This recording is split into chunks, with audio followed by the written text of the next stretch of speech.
Olá pessoal, tudo bem? Sou o professor Roberto e estaremos iniciando hoje a nossa disciplina de desenho técnico. Ou seja, essa é a nossa aula de número 1. E nessa aula de número 1, iremos classificar, mostrar para vocês alguns materiais, alguns equipamentos que são utilizados para a realização do desenho técnico. E também estaremos fazendo um estudo sobre escala. Então, o primeiro dos nossos materiais é o grafite. Diferentemente do que muitos pensam, o grafite é apenas a ponta do lápis. É essa parte aqui do lápis, ou a ponta da grafite. Ou lapiseira, que é o nome correto. Mas popularmente conhecemos ela por grafite.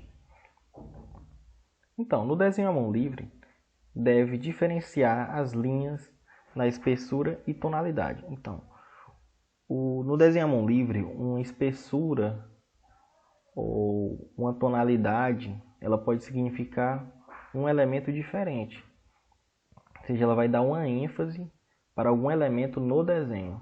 Então é importante que nós saibamos diferenciar essas tonalidades. E para isso, o grafite tem uma escala de dureza, que recebe a seguinte classificação. No caso, 8H, 7H, 6H, 4H são materiais, são grafites mais duros. O 3H, o 2H, o H, o F, o HB e o B, eles ainda são considerados materiais médios, de dureza média. E estes outros, que apenas são classificados por B, 2B, 3B, até o 7B, geralmente temos até o 9 também, aqui também até o 9, são considerados materiais moles. Então, o que é dureza, o que é material mole, o que é material duro? O material duro é quando colocado em atrito, sendo esfregado mesmo, com outro material, ele tem a capacidade de não perder matéria. Vou dar um exemplo básico para vocês. Por exemplo, temos o giz e o quadro. Quem risca quem? O quadro risca o giz ou o giz risca o quadro?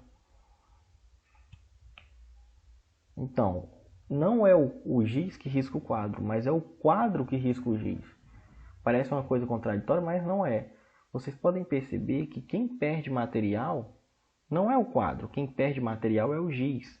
Ou seja, aí está a relação de dureza. O material mais duro, ele vai fazer com que o material mais mole perca matéria. Pode ver que o giz vai se desgastando. Então, dependendo da facilidade que esse material vai ter, ele vai ser classificado como mole ou duro. No caso, o quadro é um material duro, pois ele, quando esfregado com o giz é quem perde material e não o quadro. E o giz é considerado um material mole, pois ele vai perder matéria. Então, no grafite, nós temos alguns grafites que quando você risca no papel, eu acho que vocês até podem ter visto algum desse tipo, ele vai perder pouca grafite, vai ficar uma marquinha bem fininha, normal. Agora, quando você passa, tem outro que você passa, ele perde muito grafite. Você pode ver que até tem alguns lápis, quando utilizamos, eles deixam a nossa mão suja. Ou seja, porque ele tem uma facilidade muito grande de perder grafite. Ou seja, esse material é considerado um material mole, um grafite mole. Então, para que isso vai servir? Então, alguns materiais vão ser tão duros que vai ter uma linha que vai ser feita melhor, pois ele não vai ter a facilidade de perder material. Então, geralmente, quando nós vamos fazer o desenho, nós utilizamos a ponta HB, que é o desenho normal, que é considerado um material de média dureza. Quando alguém quer deixar um local mais escuro, uma linha mais escura, utiliza-se um material 2B, 3B ou algo do tipo, pois estes materiais eles perdem mais grafite com mais facilidade e a cor deles ela é bem mais forte, tem uma tonalidade mais escura do que as de maior dureza. Então, só para mostrar para vocês, o 3H ele é mais duro do que o H aqui, do que o 2H, é mais duro do que o H, do que o F.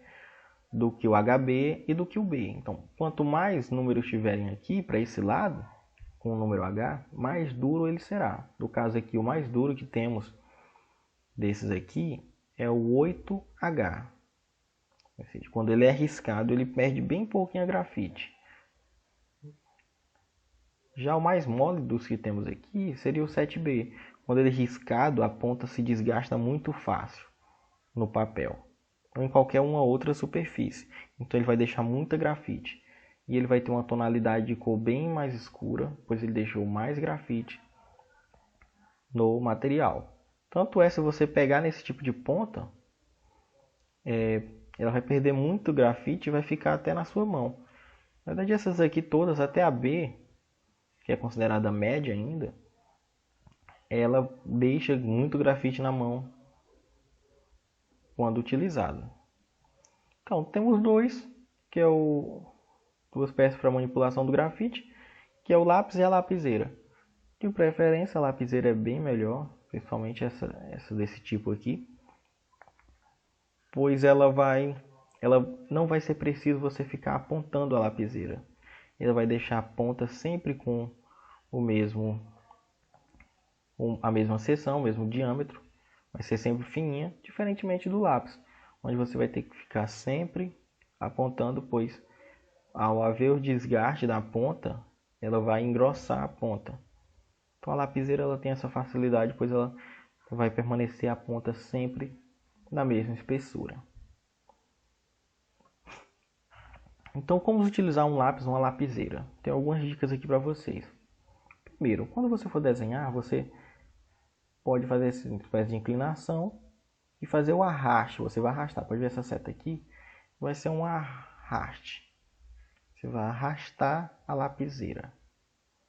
Ou seja, você não vai fazer com que você não vai fazer força. Se fosse para esse sentido aqui, a inclinação, você estaria fazendo uma força, fazendo com que poderia até rasgar o papel. Então, a lapiseira ela foi feita para ser manipulada dessa forma, em que você não faça muita pressão no papel e assim tem o desgaste, que saia o material, o grafite, saia o risco de maneira leve e que não agrida muito o papel. E sempre fazendo uma rotação, pois você está vendo que essa inclinação ela vai fazer o seguinte, ela vai criar uma pontinha no grafite. Ela cria uma ponta, fazendo com que uma parte fique mais baixa do que outra. Aqui também temos outro modo, quando você vai utilizar uma régua. No caso aqui temos a régua dos dois lados. Quando você utilizar uma régua, você tente deixar ele nessa posição. Pode ser nessa posição aqui,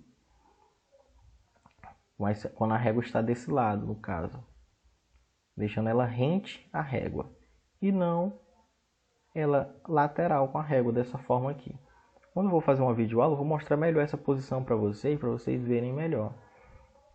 Pois aqui também causa um desgaste na ponta desnecessário e a linha também não sai em conformidade.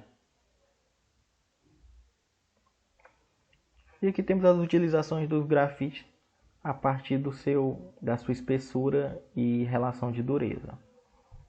Então, um traçado de segmentos, tipo de tonalidade, no caso do grosso, contínuo e forte. Nós utilizamos uma grafite de dureza HB, que é considerado tipo de dureza média, com a ponta 0,7. Isso aqui já é especificamente para lapiseira, que é a nossa grafite que chamamos.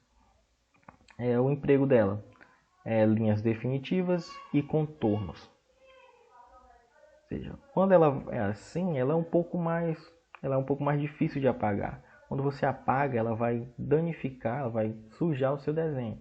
Então, por isso que muitas vezes os desenhos são feitos com pontas abaixo de 0,7, geralmente 0,5, pois são pontas que têm mais facilidade de serem apagadas, assim não sujando, não manchando o seu desenho. Médio contínuo é usado uma H, no caso uma ponta também média, mas de dureza um pouco maior do que essa, com ponta de 0,5, utilizado para textura e caligrafia. médio tracejado, H de 0,5 também, linhas ocultas e imaginárias. No caso aqui ele diz linhas imaginárias, pois algumas delas vão ficar abaixo da superfície. Por exemplo, quando você vai fazer um desenho, fosse um desenho técnico relacionado direto à parte da eletricidade, quando você passa uma fiação por baixo do solo, você faz uma espécie de linha tracejada. Então essa linha tracejada seria o que nós chamamos de linha das partes imaginárias, que ela vai ficar oculta, não vai ficar visível. No caso não a linha, mas a fiação vai passar por baixo. Fino, contínuo, claro, é usado uma 2H de 0,3, linha de construção auxiliares e cotas. Fino, traço, ponto, claro, 2H menos 2H com uma ponta de 0,3. É uma ponta também muito fina. Usado para linha de centro e simetria. Também temos a borracha, o emprego da borracha. A borracha deve ser do tipo macia com capa protetora. Então, tem alguns tipos de borracha que são um pouco mais duras também. Então, a relação de maciez também está relacionado com a questão de dureza. Ou seja, ele vai ser um material bem mole. Pois, para uma borracha de desenho, ela tem que ser macia, pois ela retira melhor o grafite do papel quando passada. Ela vai perder bem mais material, mas vai retirar melhor. Tem algumas borrachas que são duras, não sei se alguém já usou esse tipo de borracha, que elas mancham muito o papel. Você passa ela, você pode perceber que ela perde pouco material, pouca borracha sai e o papel fica praticamente todo borrado. Então ela não é uma borracha recomendada para a realização do desenho técnico. A borracha recomendada é a borracha do tipo macia e com capa protetora, pois ela também suja com muita facilidade. Ela vai sujar a borracha, mas não suja o desenho, claro. Então é bom que ela tenha sempre uma capa protetora para quando for ser utilizada ser fechada. Outra coisa em relação à borracha, também vou mostrar em vídeo para vocês como é que se utiliza da maneira adequada, pois a borracha ela foi feita para ser apagada em um único sentido. Por exemplo, você pega essa borracha e passa de um único sentido. Daqui, acompanha na seta. Colocou em cima do objeto onde você quer riscar ou quer apagar e passa para cá. Levantou a borracha, coloca no mesmo local, passa de novo. Colocou, passa de novo. E não nesse sentido, a gente faz assim, indo e voltando, tocando o desenho. Isso também vai fazer com que o seu desenho ele seja manchado e fique feio. Espalhe grafite por todo o desenho, fica muito difícil de apagar depois. Régua graduada. Deve ser do tipo transparente. Preferência transparente para você poder ver os contornos das linhas que estão atrás. Visualizar o desenho com mais facilidade. Também temos o escalímetro, que na próxima aula eu vou mostrar como é que faz a utilização do escalímetro. Pois ele é um instrumento muito importante para a realização das escalas, que nós veremos agora há pouco, no final da nossa aula. Tem um formato triangular, o que permite a graduação de 6 escalas diferentes. Veja, você pode ver que ele tem esse formato triangular e cada lado do triângulo aqui, cada parte aqui desse triângulo, ele vai ter, na parte da ponta, claro, nem está aqui, ele vai ter uma escala diferente. Como são 6 pequenos lados nas pontas, vamos ter 6 escalas. É muito útil para a leitura de medidas em desenhos impressos em escalas 1.20, ou seja, cada 1 centímetro equivale a 20 no original, cada 1 centímetro equivale a 25 para o original, cada 1 centímetro no desenho equivale a 50, 1 para 75, 1 para 100 e 1 para 125, que nós veremos daqui a pouco. Esquadros. São 2 peças de formato triangular, um com ângulo de 45 e outro 30, 60. Você já deve ter deduzido que o terceiro ângulo dos dois é logicamente 90, claro. Então aqui, ângulo de 90 graus. Aqui um ângulo de 30 graus neste esquadro, e aqui um ângulo de 60 graus, pois um triângulo ele tem que ter, a soma dos ângulos internos dele tem que ser 180, então 30 mais 60, que são esses dois ângulos, tem que ter 30 mais 60, 90, mais 90 no outro canto, 180. Da mesma forma este outro, que é de 45, aqui são dois ângulos de 45 graus, aqui nessas pontas, e aqui o ângulo de 90. Por isso esse nome de esquadro, pois é um ângulo reto. Aqui até fica um quadradinho no ângulo reto. Ele vai ser muito utilizado, ele é muito utilizado para desenho de peças também e até para o nosso desenho técnico. Ele principalmente com o auxílio do nosso escalímetro. Nós faremos a medida e nela nós traçaremos as retas. Também temos o compasso, instrumento utilizado para o traçado de circunferências ou arcos, assim como transporte de medidas, usaremos as construções geométricas. Então ele é muito utilizado para fazer círculos, semicírculos, com as medidas de ângulo, de raio. Aqui temos a curva francesa, é um instrumento vazado, como diversas curvas de raio variáveis, que servem para concordar pontos que formam curvas. É muito usado no desenho de planificações. No caso, veja o exemplo abaixo aqui, que temos essa curva francesa. Cada parte dela vai servir para fazer a ligação de um ponto. Temos algum ponto distante e precisamos realizar uma curva nesse ponto. Então, vemos a qual parte da curva melhor se encaixa e traçaremos tocando uma parte da curva francesa num ponto e outra parte da curva francesa no outro ponto e realizaremos a curva. Então ela tem esse formato aqui, que tem bem mais curvas, e este outro que é mais simples. Temos muitos tipos de curva francesa, algumas mais completas do que estas duas. Aqui temos o transferidor, que é um instrumento utilizado para medir ou marcar ângulos. No caso aqui mede 0 graus e aqui 180. Também temos ele de forma completa, fechando o raio, formando assim 360 graus. Também temos os gabaritos, são chapas de plástico ou acrílico com elementos diversos vazados, que possibilitam a reprodução destes no desenho. Então, se você vai desenhar alguma forma geométrica, alguma forma diferenciada no desenho, dentro da planta, utilize o que nós chamamos de gabarito, que são essas chapas aqui, plástica, que tem uma parte vazada, uma parte não preenchida, onde você apenas traçará com a sua lapiseira, o lápis, a forma do objeto. No caso tem esse aqui, que vai ser útil para nossas aulas. Vamos utilizar de uma maneira diferente, não é obrigatório o uso de gabarito, claro. Pois vamos traçar alguns círculos em alguns locais, isso mais posteriormente, claro, mais à frente, onde cada círculo vai simbolizar a relação da área de risco no nosso desenho técnico. Então, este aqui seria mais voltado para a área de vocês. Este aqui bem voltado para a área da eletricidade, onde temos transformador, antena, temos aqui tomadas, diodos. Na verdade não, tomada não, é só o diodo, resistores, outro resistor aqui, disjuntor e outras chaves e outros componentes elétricos, no caso componentes eletrônicos.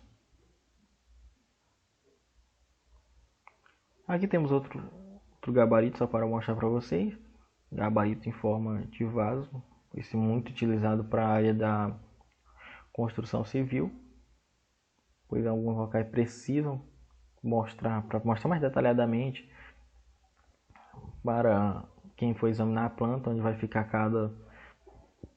cada objeto no cômodo. No caso este aqui é exclusivamente para banheiros. Também temos um sofá e outros elementos que podem compor o gabarito. Esse aqui é um gabarito exclusivo para banheiro. A definição de cada gabarito vai ser dada por essa letra aqui, A23. Caso você for pedir, você tem que pedir um gabarito com essa letra aqui definida. Por exemplo, esse aqui já é um D1 e esse outro é o E25. Então temos vários tipos de gabarito. Tem a régua paralela, como o nome sugere, serve para traçar segmentos paralelos. É muito usado juntamente com o par de esquadros. Então ela também é muito utilizada com o par de esquadros, pois o par de esquadro ele precisa do auxílio de uma régua, ou auxílio até mesmo de um outro esquadro, para verificação dos ângulos, para ver se está colocado corretamente. Ele vai ser traçado a partir de uma reta. Então, como a régua paralela ela vai estar fazendo essa função da reta, então encosta seu esquadro nessa régua paralela para que ele forme o ângulo de maneira perfeita. Ela é muito utilizada também com a mesa que vamos ver agora, que é a prancheta, que é a mesa onde será realizado o desenho de maneira mais adequada. Não que não possa ser feito em uma outra mesa, mas ela dá uma inclinação perfeita, uma inclinação adequada para que o projetista, o desenhista, realize melhor o seu desenho e permaneça numa postura correta, para que não fique se curvado. Ela tem mais a relação mesmo, não só de facilidade para desenho, mas também função ergonômica, que no caso é a da postura do desenhista. Você pode observar aqui que temos uma régua paralela, desse jeito. Aqui tem até os componentes da régua, que será colocado aqui, um fio, o barbante dela, cordão, que é este mesmo aqui, ó, que é colocado nessa mesa para auxiliar. Então ela vai ficar bem retinha, paralela.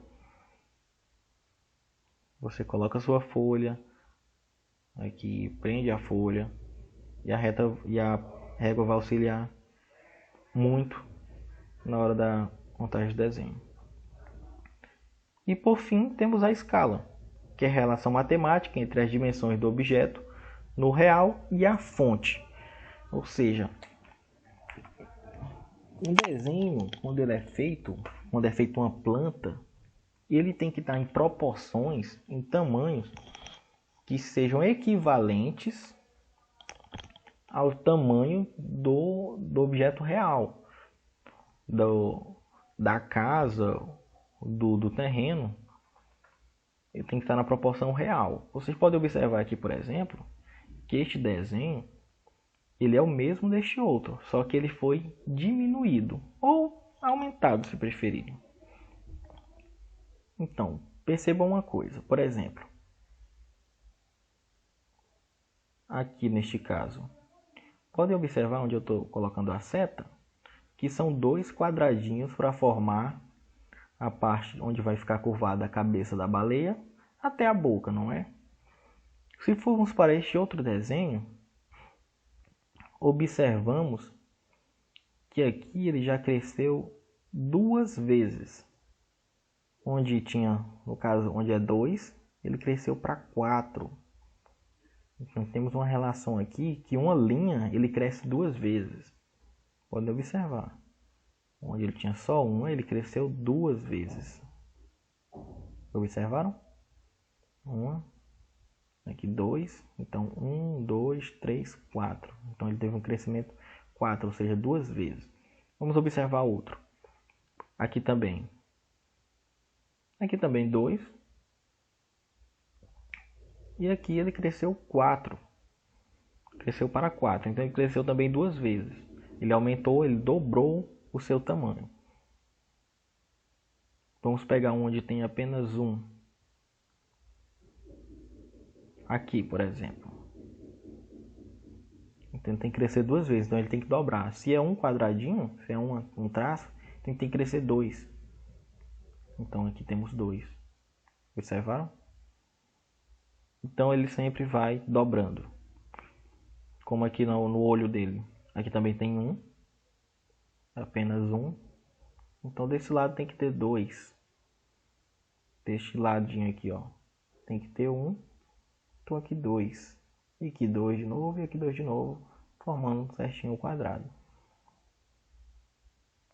outra coisa aqui, ó.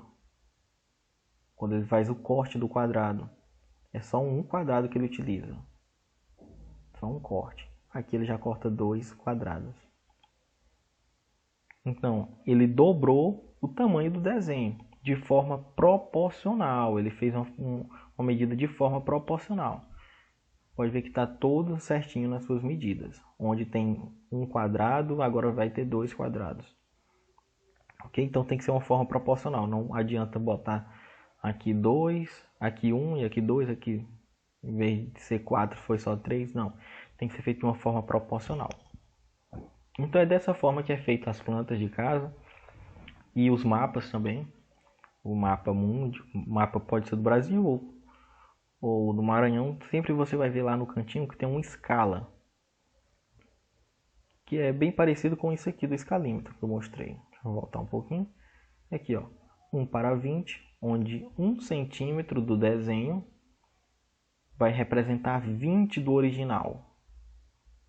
1 centímetro do desenho para 25 do original, ok?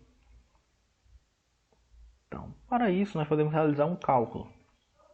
Na próxima aula eu vou mostrar para vocês como utiliza-se o escalímetro e como pode substituir o escalímetro por uma régua, para facilitar o andamento das nossas aulas.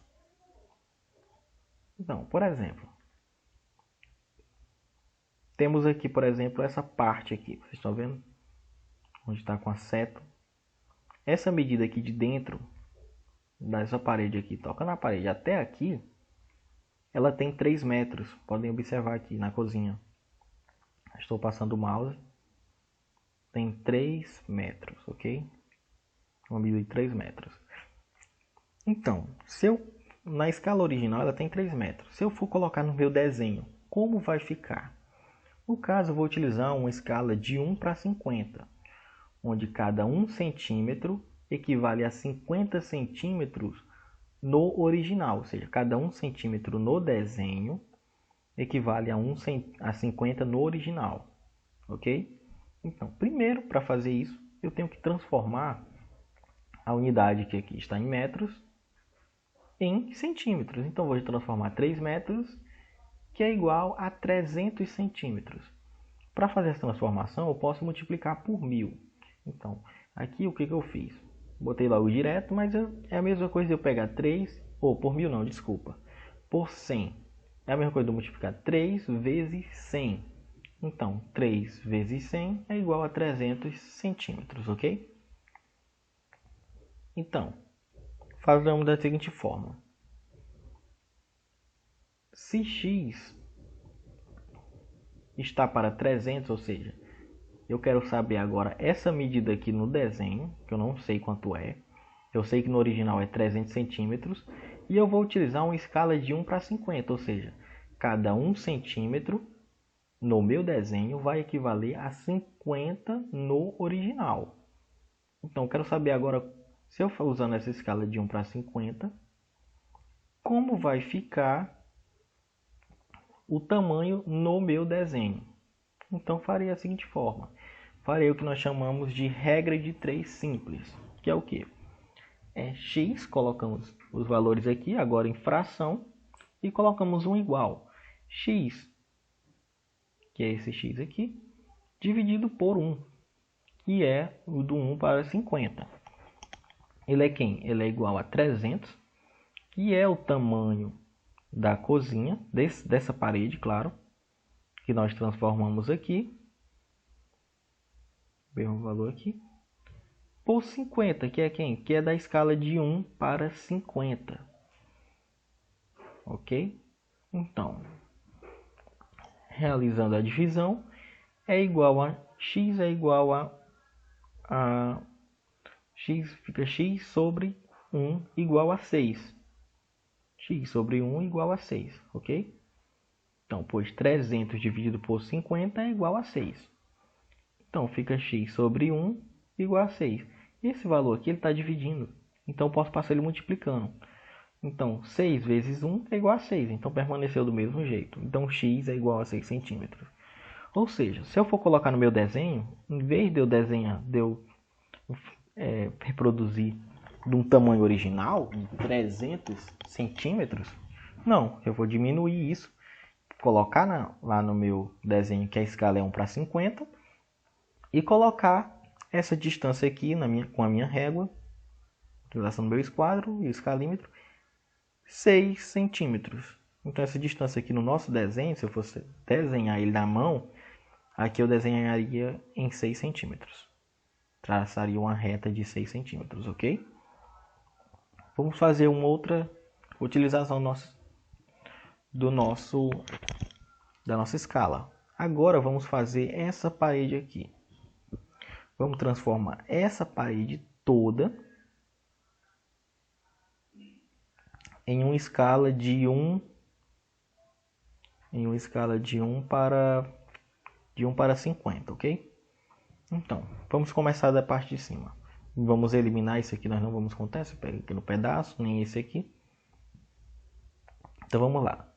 Daqui para cá nós temos 2,70. Então colocamos aqui 2,70, ok? A parede, ela tem uma dimensão aproximadamente de 0,15 metros, que seria equivalente a 15 centímetros. Pois o tijolo ele tem a medida de 10 centímetros e cada lado da parede vai ter um reboco. E esse reboco vai ter mais ou menos 2,5 ou 0,025 metros, ou seja, 2,5 centímetros. Então, fazendo a soma disso, é igual a 0,15 a dimensão, a espessura da nossa parede, ok? Então, vamos utilizar sempre 0,15, que é um padrão para o desenho. Sempre que você tiver uma parede, você vai dar um valor de 0,15. Só se for uma parede específica, aí neste caso, ela já viria o seu valor também no desenho. Mas caso não tenha o valor do desenho explícito, você sempre vai utilizar 0,15. Então, primeiro voltando. Daqui para cá, 2,70, colocamos. Espessura da parede, 0,15. Estamos agora no banheiro. Essa distância, 1,20. Temos outra parede, então somamos de novo 0,15. Mais essa distância aqui de 2,70 novamente, do outro quarto. 2,70, ok? Somamos tudo, temos um valor de 6,90 metros. 6 metros e 90 centímetros. 6,9 metros. Que é a mesma coisa que 690 centímetros. Lembrando, para transformar de metros para centímetros, você multiplica por 100. Então, 6,90 vezes 100 é igual a 690. Então, quer transformar, multiplica por 100. Feito, tudo certinho. Então, pegamos os 690 e colocamos aqui, que nem fizemos na anterior, onde x está para 690, pois x é o valor que eu quero colocar agora no meu desenho, o valor que eu quero colocar no desenho, e o valor do desenho, ou o valor original, é 690. X nós não sabemos, o valor original é 690. E eu vou botar agora também na escala de 1 para 50. Se eu quisesse botar de 1 para 20, nesse caso aqui ficaria 20. Se eu quisesse botar de 1 para 25, aqui ficaria 25. Fica a critério do que nós vamos colocar do nosso desenho. No caso, nós iremos trabalhar com a escala de 1 para 50 ou 1 para 25. Eu ainda estarei decidindo no nosso desenho, na nossa planta que nós iremos projetar. Acredito que não usaremos 1 para 100, vai ser 1 para 50 ou 1 para 25, ok? Então, faremos o que nós fizemos no cálculo anterior, onde colocamos o x, colocamos tudo em fração. X sobre 1 é igual a 690, que é o tamanho dessa parede, que nós somamos aqui, calculamos. Lembrando que é o tamanho disso aqui tudo. Dividido por 50, que é o valor da escala. Então, x sobre 1 é igual, realizamos a divisão, 690 dividido por 50, 13,8. Então, esse está dividindo, passa multiplicando, x é igual a 3,8 centímetros, que é o valor da parede no nosso desenho. Então, quando formos desenhar, em vez de colocar esse valor enorme, colocamos um valor menorzinho, que é 13,8. Então, você pode perceber que é para isso que serve a escala. Ela serve para diminuir ou também pode ser para aumentar um desenho, algum objeto, para que ele caiba na mesma proporção em um local bem pequeno. Então, aqui tudo certinho. Você agora pode perceber também que sempre esse 1 não vai influenciar em nada, então nem precisa ser usado. A divisão direta aqui já vai dar o valor, que é o valor do nosso x, que vai ser utilizado no nosso desenho. E por último, vamos realizar a relação desta parede aqui, que é 3,35 mais 0,15, 3,35 que é a parte daqui de dentro. Nós não vamos contar também esse pedaço aqui, ok? Vamos contar só aqui de dentro. 0,15 mais 2,70 até aqui então. Então, a soma disso tudo, 3,35, 0,15 da parede, mais 2,70 aqui, que é desse quarto, ou dessa sala. Somamos tudo, 6,20, que é a mesma coisa que 620 centímetros. Lembrando novamente, para a transformação de metros para centímetros, multiplica-se por 100. Então, 6,20 vezes 100 igual a 620 centímetros. X, que é o valor que queremos descobrir, que é o nosso valor do nosso desenho, quando formos desenhar. 620, que é o valor da distância real em centímetros no original. E 1 para 50, que é a escala. Colocamos x igual a 620 dividido por 50, sobre 1, claro. Realizamos a divisão. X é igual a 12,4 centímetros, ok? Então, realizamos tudo certinho. Encontramos que aqui dentro, só a parte de dentro, não fora, viu?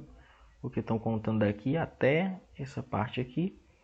Ela possui 12,4 centímetros no nosso desenho, ok? Então, pessoal, essa foi a nossa aula. Muito obrigado. Até a próxima. Fiquem com Deus e bons estudos.